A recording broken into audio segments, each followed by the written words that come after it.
We're always drawing lines in the sand, aren't we? It's like this deep human need to make everyone pick a side. But what happens when you try to pull God over to your side of the line? Well, there's this incredible ancient story right before a huge battle that gives an answer you would just never expect. It flips the whole idea upside down. Let's dive in. I mean, think about it. Whose side are you on? That's the question behind pretty much everything, right? We might not say it out loud all the time, but we're always thinking it. We just have this fundamental need to figure out who's on our team and who isn't. And yeah, you see it everywhere. Politics for sure, those endless culture wars online, absolutely.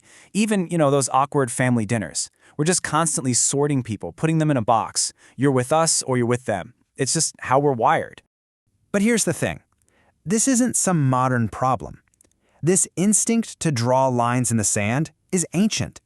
In fact, this exact same question was yelled across a real-life battlefield thousands of years ago. The guy asking? A general named Joshua. The place? Right outside the infamous walls of Jericho. Okay, but here's where it gets really interesting.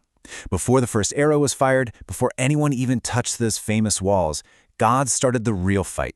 And guess what? It had nothing to do with the city of Jericho. He was working on his own people, getting them ready for something way bigger. So, check this out. God doesn't give them military strategy, no battle plans. Instead, he gives them these spiritual tune-ups. First up, consecration. It's this physical act to remind them, hey, you belong to me. Then, remembrance. They celebrate Passover, forcing them to look back and remember how he'd already saved them from slavery in Egypt. And then, and this is a big one, dependence.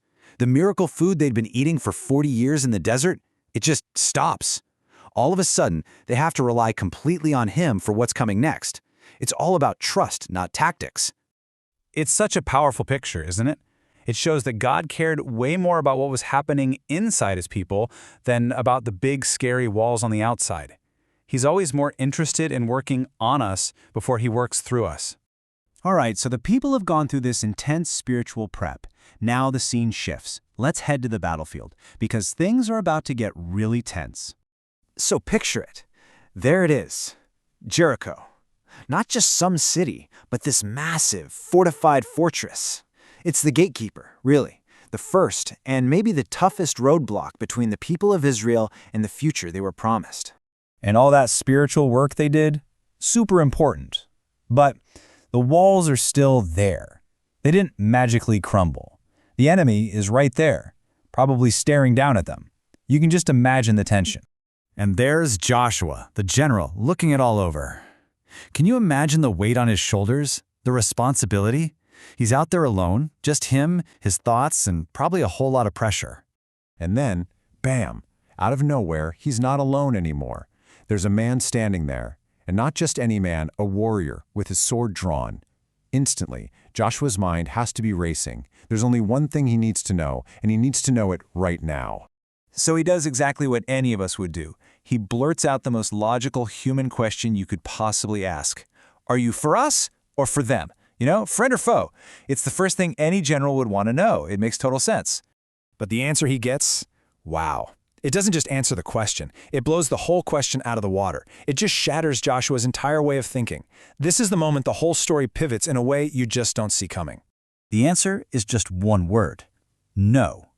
Think about that. Not, I'm with you, not, I'm against you. Just, no. It's a flat-out rejection of the question itself. It's like the warrior is saying, you think this is about picking sides? You're asking the wrong question entirely. And then he explains, and this is just a showstopper. He says, I am the commander of the army of the Lord. See, this isn't him saying he's neutral. This is a declaration of absolute, supreme authority. He's not here to take a side, he's here to take over. And that is the heart of it all. This is where we get it so wrong so often. We want God to be our mascot, right? To wear our team's jersey, to bless our agenda. But this story just blows that whole idea up. God doesn't pick a side. He is the side.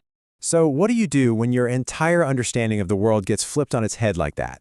Well, Joshua's reaction is incredible. It's instant and it's profound. And it basically becomes the blueprint for how we should respond to God. You can see the shift right here. He goes from asking the wrong question, are you on my side, which is all about getting validation for his plans, to asking the right one, what do you command? That's all about seeking instruction from someone higher up. And what he does next breaks down into 3 key actions. First, he bows. That's humility. Then he worships. That's reverence. And finally, he just listens. Total submission. He's ready for his orders. So here it is, the big takeaway from this whole thing. The issue is never, ever, is God on my side? The real issue, the one that matters, is am I on his? It completely reframes everything. And that brings it all home to us, doesn't it? In our own lives, with our own battles and plans, have we actually surrendered our agenda to his will? Or are we still just trying to recruit God to our team, hoping he'll approve what we already decided to do? It's a really challenging question to sit with. Before we run out there asking God to fight for us, to win our battles, have we done what Joshua did? Have we fallen on our face before him first? Because that final question, the one Joshua asks, "What has my Lord to say to his servant?" that's the one that changes our position completely. We stop being the general and we become the servant. We stop trying to give the orders and we start listening for them. So the choice is ours, same as it was for Joshua. Are we going to keep asking God to get on our side, or are we finally ready to just ask, "What do you command?"